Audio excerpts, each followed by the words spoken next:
Vamos falar sobre conjuntos. Conjunto, elemento, pertinência entre elemento e conjunto são conceitos primitivos, ou seja, que são aceitos sem definição. Nós apenas temos uma ideia intuitiva. Conjunto seria uma coleção de objetos. Os elementos seriam os objetos que estão dentro desse conjunto. Existem 3 tipos de representação de um conjunto: pela citação de seus elementos, onde listamos todos os seus elementos entre chaves e separados por vírgula. Um exemplo seria o conjunto A, que tem como elemento o A, o E, o I, o O, o U. Podemos também representar um conjunto por sua propriedade.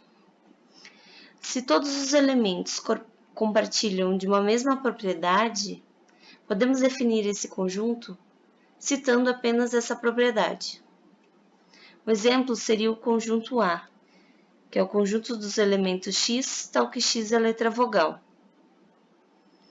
Sabendo que a propriedade é x ser uma letra vogal, nós podemos listar os elementos desse conjunto. Seriam o A, o E, o I, o O, o U, pois todos compartilham dessa mesma propriedade, que é ser uma letra vogal.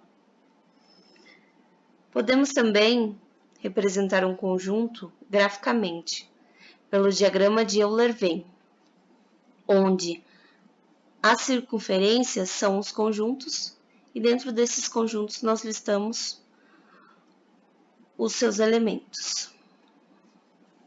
Vamos falar agora sobre relação de pertinência.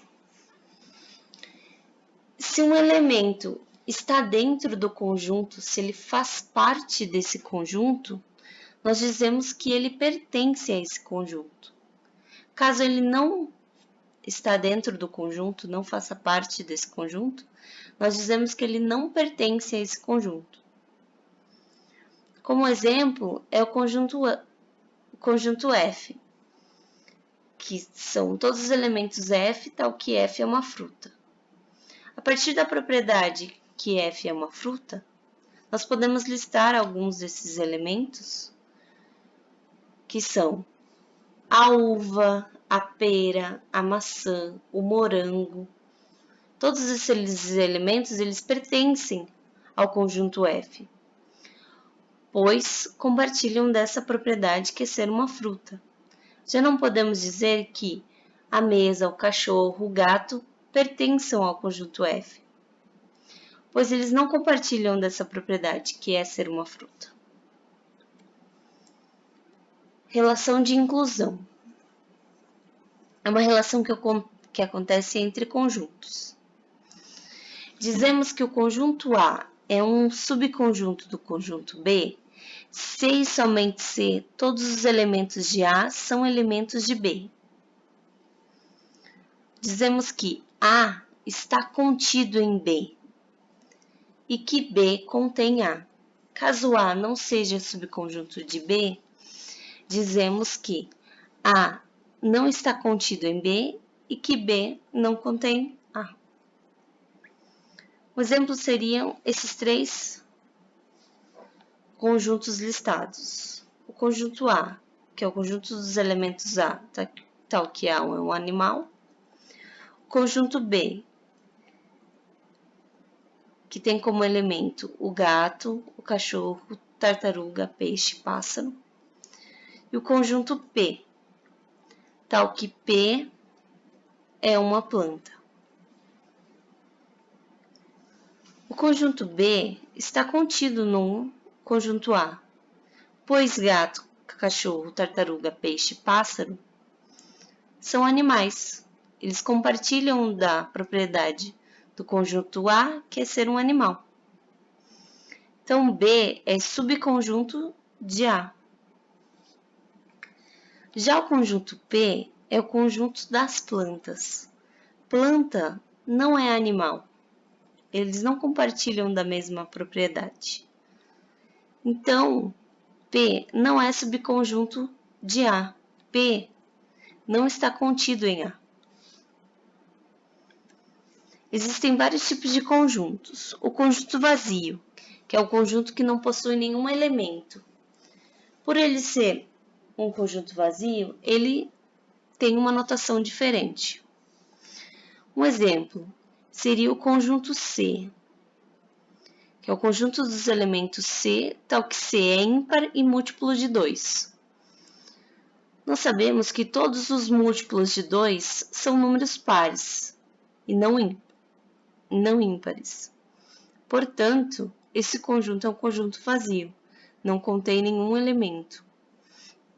Conjunto unitário é o conjunto que possui um único elemento.